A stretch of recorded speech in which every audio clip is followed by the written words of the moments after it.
At the Last Supper tonight, Jesus enters upon the hour of His glory. But it is not the worldly glory of power, riches, honor, and fame. Rather, it is the glory of the cross. Jesus has waited and longed for this hour. Now the hour has come. And He begins it with a supreme act of self-emptying and humiliation. He put aside His garments.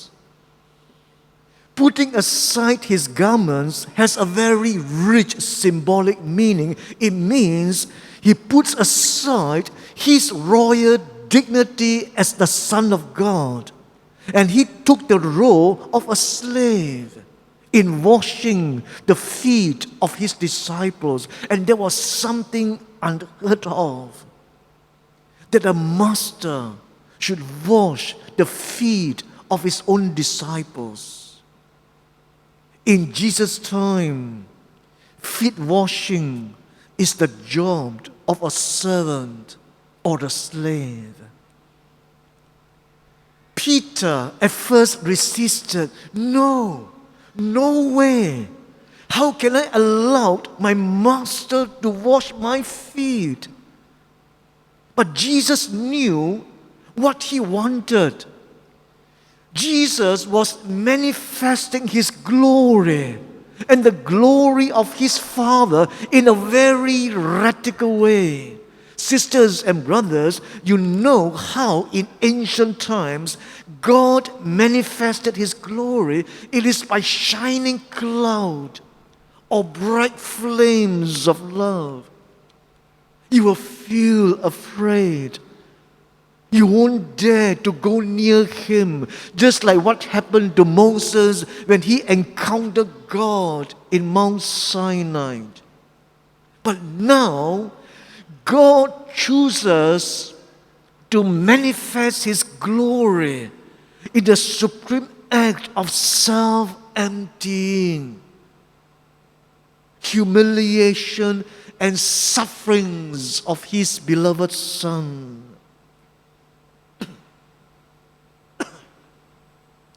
Peter at first resisted Jesus' action because he did not understand God's plan of love.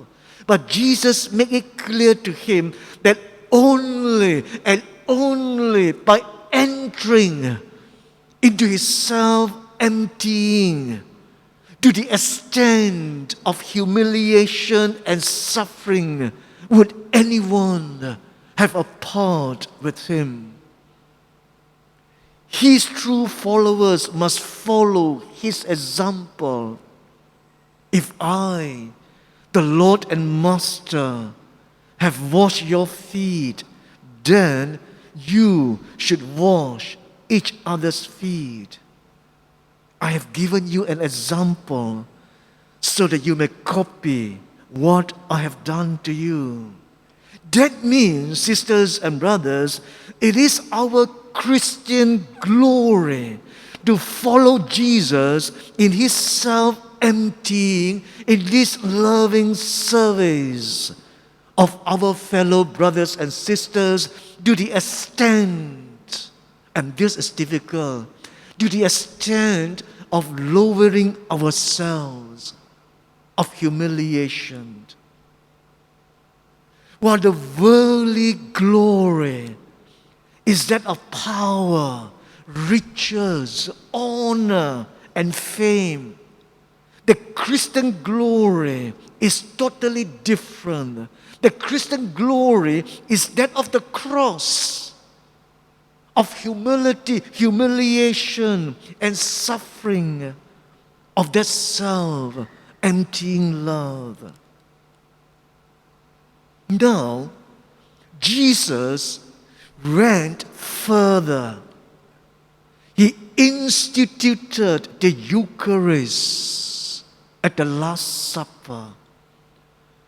under the humblest forms of bread and wine, Jesus wishes to offer himself as a sacrifice continually to the Father as the supreme gift which surpasses all other offerings. And together with himself, he offers also all of us who form one body with him. So the washing of the feet and the Eucharist both signified the same reality, namely that in Jesus, the bread of life, God is giving himself to us in tender love and humble service. But the Eucharist is also our sacrificial meal. It is the food so badly needed by us to nourish and strengthen us to live our baptismal commitment. It is unlike us, we serve food on others, but Jesus himself becomes the very food he serves. He says, "Take and eat, this is my body." When we eat other foods, these foods become part of us. But when we keep on eating Jesus, the bread of life, we become part of Jesus. More and more, we put on the mind of Jesus. Now, in order to ensure that people of all times will benefit from this sacrificial gift of himself, Jesus on this holy evening instituted the priesthood of the new covenant when he said to the disciples, "Do this in memory of me." Without the priesthood, there will be no Eucharist.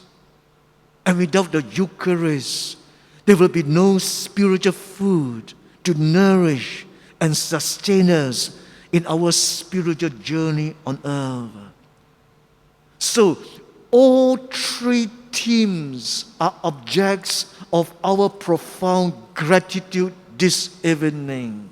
First, the great example of Jesus' self-emptying in humble service of his disciples. Second, the gift of the Eucharist, which is the sacrament of love. Third, the gift of the priesthood in order to make present at all times his sacrifice and sacrificial meal for his people. And all these are manifestations of the Father's love for us in Jesus. As St. John writes, now he showed how perfect his love was. And so, sisters and brothers, Jesus says to each one of us, all I ask is forever to remember me as loving you.